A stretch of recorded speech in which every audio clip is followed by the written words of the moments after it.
Banyarwanda, banyarwandakazi, inshuti zanjye, ndabishimiye kuri uyu munsi kandi mbaha ikaze mu kiganiro cy'uyu munsi. Ni ukwiga turushaho kandi tugambiriye kumenya. Rero mbaha ikaze, mugire ibihe byiza muri aka kanya tugiye kumarana. Ariko ndabanza kwibutsa wowe utarakanda kuri subscribe, kwibuka ukabikora, ugakanda kuri like ndetse ugasharinga, usangiza ibi biganiro inshuti zawe kugira ngo twese tugendane he kubaho gusigana. Umugani w'uyu munsi rero uravuga ngo abajyanama babiri bishe imbwa y'umwami iharirwa umuburanama umwe. Mu mugani usa naho ari muremure ariko kandi wumvikana, ugira uti abajyanama babiri bishe imbwa y'umwami iharirwa umuburanama umwe.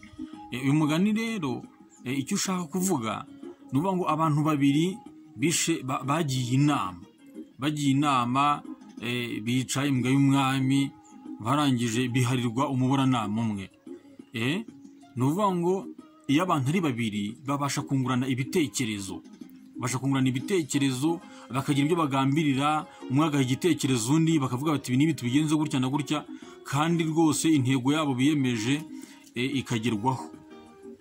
Noneho nubwo wenda bakoze ahangaha umugani bawuciye ku bw'igikorwa kitari cyiza, ni nk'aho mbese bo babikoze bigaharira umuburanama umwe. Ni ukuvuga ngo uwo muntu umwe yabuze aho bakungurana igitekerezo, wenda ngo biranamubwira ati idefande gutya, isobanure gutya, icyaha kiye kuba ari wowe kibarwaho. Hanyuma numara kwisobanura gutya, noneho ba nyiri gukora icyaha bagaragare.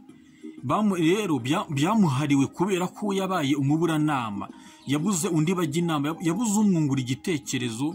Babandi babiri kuko bunguranye ibitekerezo, umwe abwira n'undi amusubiza, bungurana ibitekerezo, bagambira inama kuko bayigeraho. Nubwo bakoze ibintu bibi, biharirwa uriya umwe wabuze inama.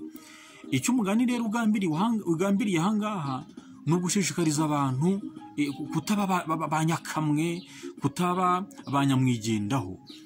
We kumva yuko wihagije, ahubwo ugira abandi muhuza, mwungurana ibitekerezo. We kumva ko wihagije, ahubwo wihuze n'abandi. Kwa kundi bavuga ngo nta mugabo umwe, nta nubwo baranavuga kandi ngo umutwe umwe wigira inama yo gusara, ahubwo ugira abo mwungurana ibitekerezo, bityo wunguke ibitekerezo birusa ibyo wari ufite, ugire intambwe utera bikurikije uko wari umeze.